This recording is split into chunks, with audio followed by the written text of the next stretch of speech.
In 1901, the Duke of Bedford gathered strange animals on his lawn. They looked like deer, but weren't quite deer. Just a few years earlier, there had been thousands of them in an imperial park outside Beijing, but a devastating flood changed everything. Of the entire species, only 18 remained on the whole planet. It later turned out only 11 of them could even reproduce. And that was only the beginning of the problem, because every one of them turned out to be related. The Chinese language has a word for this deer, buxiang, literally, unlike any of four. A horse's head, a donkey's tail, a cow's hooves, deer antlers that curve backward instead of forward, unlike any other member of the deer family. Broad, webbed hooves. The animal is built for wetlands. It can stand shoulder deep in water, graze on aquatic plants, swim long distances. It is the only living member of the genus Elaphurus, a species that does not fit neatly into any category, much like its own history. In the 19th century, the entire species lived behind a single wall. The wall ran 45 miles and was guarded by soldiers. Inside stood the Imperial Hunting Garden of Nanhaizi near Beijing. No foreigner was permitted even to look over it. In 1865, French missionary Père David heard rumors of an unusual animal behind the wall. On May 17, 1865, he persuaded the guards to let him peek over it. At that exact moment, a herd of these deer happened to pass by. Science had never recorded such a species. David bribed the guards with 20 taels of silver and obtained 2 deer, which he sent to the Paris Museum of Natural History. In 1866, scientists confirmed it. A new species, a distinct genus within the deer family. After that, through diplomatic channels, a handful of zoos in Paris, Berlin, Cologne, and Antwerp managed to acquire living animals. The species seemed safe. Then came 1895. The Yangding River flooded. The water tore through part of the park's wall. Starving villagers, left homeless by that same flood, killed and ate every animal that escaped. In 1900, during the Boxer Rebellion, Allied forces from 8 nations occupied Nanhaizi. The remaining deer were killed or carried off. The species vanished from China entirely. Within 5 years, a species that had inhabited a single enclosed territory for more than 2,000 years disappeared from its homeland completely and irreversibly. Not a single Milu born in China existed anywhere on its native soil any longer. In Europe, 18 individuals remained, scattered across 4 zoos in different countries, and all of them were slowly dying. Herbrand Russell, 11th Duke of Bedford and president of the Zoological Society of London, understood as a zoologist that scattered deer had no chance at all. Between 1898 and 1903, Herbrand Russell gathered all 18 surviving deer on Earth in one place, a private estate 50 miles from London. 7 of them could no longer reproduce. 11 could. The entire future of the species now depended on whether these 11 animals survived in one park, in one country. 11 animals capable of reproducing. Of them, only 3 would leave a genetic trace that survives today. While scientists did not yet know this, Herbrand Russell did the only thing he could. He gave the animals space and time. Woburn Abbey had extensive grounds with marshy meadows, not the Yangtze floodplains of China, but close enough. Calves were born the very first summer, then more. The herd began to grow, but the growth kept getting interrupted. During the First World War, straw in England was requisitioned for army horses, and the winter from 1916 to 1917, one of the coldest in decades, hit animals that were already short on feed. Part of the herd died. The core survived. Animals born in Bedfordshire turned out hardier than those Russell had brought from zoos. The species was, without anyone intending it, selecting for its toughest members. By the end of the First World War, roughly 100 Milu lived at Woburn Abbey, 5 times the number that had arrived at the start. The Duke died in 1940, passing the estate to his son Hastings, 12th Duke of Bedford. Hastings inherited both the herd and the responsibility. During the Second World War, with bombing and food rationing, he understood that keeping the entire species in one place meant keeping it on a single map that one air raid could wipe out. He distributed some of the deer to zoos in other countries, a deliberate spreading of risk. By 1945, Woburn Abbey held 255 animals. The species was once again more numerous than at any point since its disappearance from China. But behind that number lay a hidden reality that scientists would not uncover for decades, not until after the return to China, when genome analysis was finally done. Of the 11 animals that had bred at Woburn Abbey from the very start, only 3 left a genetic trace that survives today. 1 male and 2 females, all 3 from the Berlin Zoo. The others bred too, but their lines died out. Why these 3, and not the other 8, were the ones preserved in the species' genetic memory is unknown. Perhaps their offspring proved hardier. Perhaps it was simply chance. But the outcome is fixed. All 14,000 Milu alive on Earth today carry the DNA of these 3 animals, and only these 3. In the early 1980s, Robin Russell, Marquess of Tavistock and Herbrand's great-grandson, looked at his herd at Woburn Abbey and considered something that would have seemed like madness a century earlier: returning the deer to the place they'd vanished from. But the initiative didn't come from him. China made the first move. Health Minister Kui Yueli visited Britain on an official trip, came to Woburn Abbey, and saw a herd of Milu grazing on English grass. After the tour, he did something no one expected. He agreed to arrange an invitation for Maria Boyd, an Oxford zoologist who had studied the species for years and knew the Russell family personally. She was to accomplish something that until then had existed only on paper: returning Milu to the land the species had vanished from. The proposal sounded simple in words and nearly impossible in practice. Milu had left China because the country they'd been taken from had, over the following century, been through rebellion, 2 world wars, a civil war, and a cultural revolution. Suitable wetland might no longer even exist there. The infrastructure needed to hold an exotic species through quarantine and then release it into the wild was equally uncertain. Boyd was going to find out whether anything could be built from scratch on ground where everything had disappeared 100 years before. What she found when she arrived promised nothing good. Nanhaizi, the former Imperial Hunting Park, had become a pig farm. Wastewater, a few tree nurseries, soil unfit for anything. Boyd and her Chinese colleagues sat down to draft a plan that looked unworkable on paper. Tear down the farm, plant new grass, drill 9 wells, clear out a lake, and enclose all of it with a fence nearly 1.5 miles long. One morning, she arrived at the site and found 400 soldiers of the People's Liberation Army already building that wall. Within 100 days, the wall stood complete.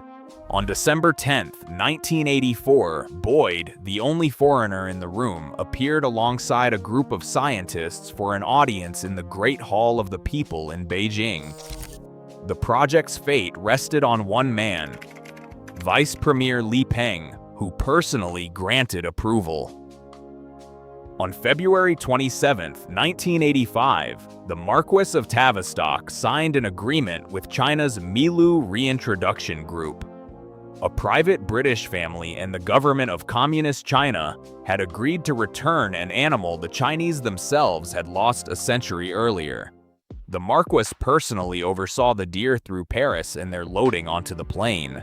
His eldest son, Lord Howland, flew with the animals, accompanied by the head keeper and a quarantine specialist. No one was willing to take chances with cargo that 4 years of preparation had gone into. Chinese law required a 2-month quarantine. A separate bamboo enclosure was built for the deer, and the waiting began, a wait during which some scientists made no secret of their worry. The species had not seen a Beijing winter in more than a century. Could it withstand cold it no longer remembered? 2 months of transport and acclimatization meant constant monitoring, daily temperature checks, watching appetite, examining every scratch for infection. British veterinarians stayed in China for the entire quarantine period. No one was willing to trust local specialists at this stage, given how high the cost of a mistake would be. Every deer that had spent its whole life at Woburn Abbey in England's mild climate now had to adjust to humidity, water, and soil its ancestors had not known for generations. A single case of illness could mean the loss not of one animal, but of a meaningful share of the gene pool that 4 years had gone into preparing. At the end of quarantine, the veterinary team delivered their verdict. Not one animal had died. Not one had fallen seriously ill. The 22 deer that had left Heathrow arrived at their final destination in full. The answer came faster than anyone had dared hope.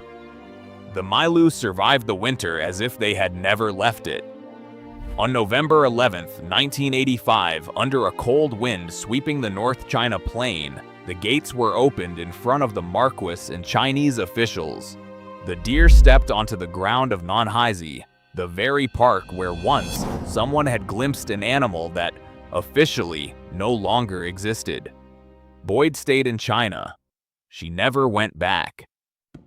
A year later, in 1986, it became clear one park wasn't enough. The World Wildlife Fund, together with China's Ministry of Forestry, sent a second shipment, 39 deer from 5 British zoos, to Dafeng, a vast coastal wetland on the Yellow Sea. Nanhaizi was too small and too close to the city to give the species room to grow. Dafeng had 2,500 hectares and almost no people nearby. The transfer to Dafeng was itself a trial of its own. The 39 deer, gathered from 5 different British zoos, had never lived as a single herd. Each animal carried its own history of habituation to people, its own behavioral patterns shaped in a cage or enclosure that bore no resemblance to the coastal wetlands of Jiangsu. They had to be transported in a way that wouldn't let the species' fate once again hinge on whether scattered animals could find a way to become a whole, the very thing that had nearly ended badly once before, at the start of the 20th century. The team coordinated a route through several ports, monitored each animal's condition individually, and essentially built a herd out of strangers to one another right at the moment of arrival at the new site. The risk wasn't limited to the journey. Dafeng had never hosted this species before. Everything, from diet to behavior in a salty coastal ecosystem, had to be worked out on the fly. The first months meant watching to see whether the animals would find natural food on their own, whether the newly built infrastructure would hold up against coastal storms, and whether animals that had never seen anything resembling a seacoast in Britain would adapt to an unfamiliar saline ecosystem. 5 years later, in 1991, Nanhaizi reached something no one had dared say out loud. 20 imported deer had become 60 to 80. By 1996, 250 Milu had been born in the park, 12.5 times the number brought there 11 years before. Deer began to be moved out to other sites across China. The original territory could no longer hold what this story had become. In 1993, 30 deer were moved to the newly created Shishu Reserve in Hubei province, for the first time into the Yangtze floodplain, the environment closest to what the species had lost a century earlier. The following year, 34 more were added. Everything was going according to plan. Then, in 1998, came a moment no plan had accounted for. That summer, Hubei was hit by one of the worst floods in decades. The water tore down the reserve's fencing. 34 deer disappeared into the flood, and by official record, it looked like nothing more than a loss, not an event worth much attention. But some of the animals hadn't died. They had swum across the Yangtze and come ashore on the eastern side of Dongting Lake. Scientists faced a choice: catch the animals and bring them back to the reserve, or let them stay where the flood had carried them. They chose the latter, not to intervene, just to wait and see what would happen. The deer survived. They began breeding on their own, with no fences and no people. This is how the first fully wild, fully free Milu population on the planet came into being, for the first time since the start of the 20th century. The flood of 1895 destroyed the Milu in China. The flood of 1998, nearly 100 years later, gave it back its freedom. By 1997, even before the Shishu flood, China already counted 671 Milu nationwide, half of them direct descendants of those first animals from Nanhaizi. That was already more than anyone had dared promise back in 1985. But the true scale of what this story would become only became clear much later. In August 2025, ahead of the 40th anniversary of the return, Bai Jiad, director of the Beijing Milu Ecological Research Center, released a figure that makes the original number of animals, 22, almost impossible to grasp. More than 14,000 Milu across China. More than 6,000 of them live not behind fences, but in the wild. Dafeng, the same coastal wetland that once received those 39 deer, has grown to more than 8,500 individuals and become the largest genetic bank of the species on the planet. China has built 95 reserves across 26 provinces, a network that does not exist for any other restored species at this scale.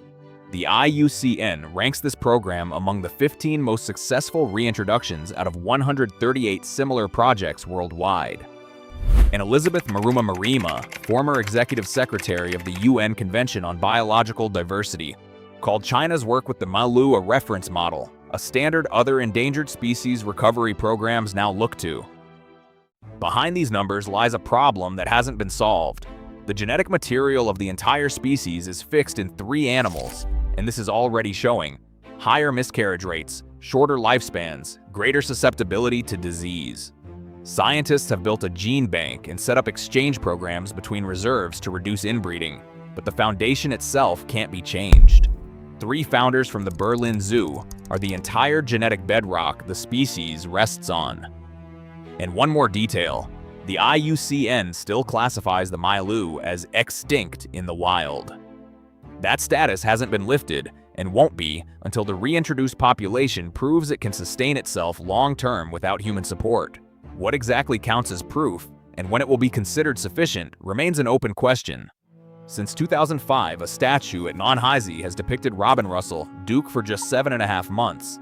Yet the one who closed the circle, David opened the species to science and, unwittingly, to its disappearance. Herbrand Russell saved the last 18 by isolating them. Robin returned them to where the species' fate would actually be decided. Milu now range far beyond their original reserves. The largest free population formed unbidden in the Dongting Lake Delta. The open question isn't the number, but whether Milu can ever live wild without human management of every herd and gene line.